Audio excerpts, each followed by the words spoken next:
بسم اللہ الرحمن الرحیم۔ السلام علیکم ناظرین، ایک دن حضرت سلیمان نبی نہر کے کنارے بیٹھے ہوئے تھے کہ ان کی نگاہ ایک چونٹی پر پڑی جو گیہوں کا ایک دانہ لیے نہر کی طرف جا رہی تھی۔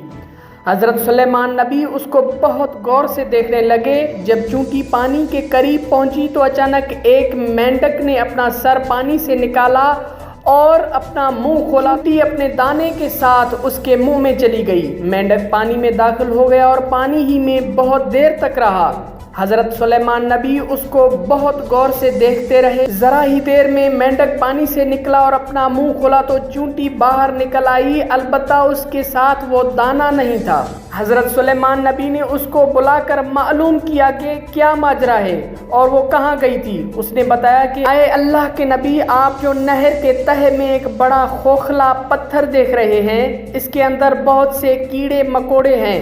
اللہ تعالیٰ نے ان کو وہاں پر پیدا کیا ہے، وہ وہاں سے روزی تلاش کرنے کے لیے نہیں نکل سکتے۔ اللہ تعالیٰ نے مجھے ان کی روزی کا وکیل بنایا ہے، میں ان کی روزی کو اٹھا کر لے جاتی ہوں، اور اللہ تعالیٰ نے اس مینڈک کو میرے لیے مسخر کیا ہے کہ وہ مجھے لے کر جائے۔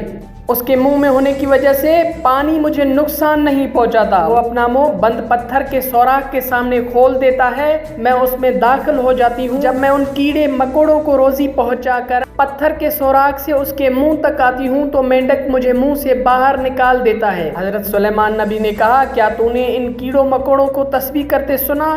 تو چونٹی نے جواب دیا، ہاں وہ سب کہتے ہیں، اے وہ ذات جو مجھے اس گہرے پانی کے اندر بھی بھولتا نہیں۔ تو ناظرین، اس واقعے سے ہمیں یہ سبق ملتا ہے، ناظرین خدا نے ہمیں پیدا کیا ہے تو روزی کا ذمہ وار بھی وہی ہے، پر افسوس آج کل ہمارے معاشرے کی بات کریں، کافروں کے معاشرے سے بدتر ہو گیا ہے۔ ہر چیز میں ملاوٹ، آٹا، دودھ، چاول، گھی، ادویات سب نقلی، ہر چیز میں کرپشن اور رشوت ہے۔ سرکاری ملازمین کا دی ہوئی ڈیوٹیز پر نہیں جانا اور حکمرانوں کا عوام کی ٹیکس پر محل بنانا اور غریب عوام کو تکلیف میں رکھنا اور ان کے لیے کوئی پالیسیز نہ بنانا اس معاشرے میں جائز ہے۔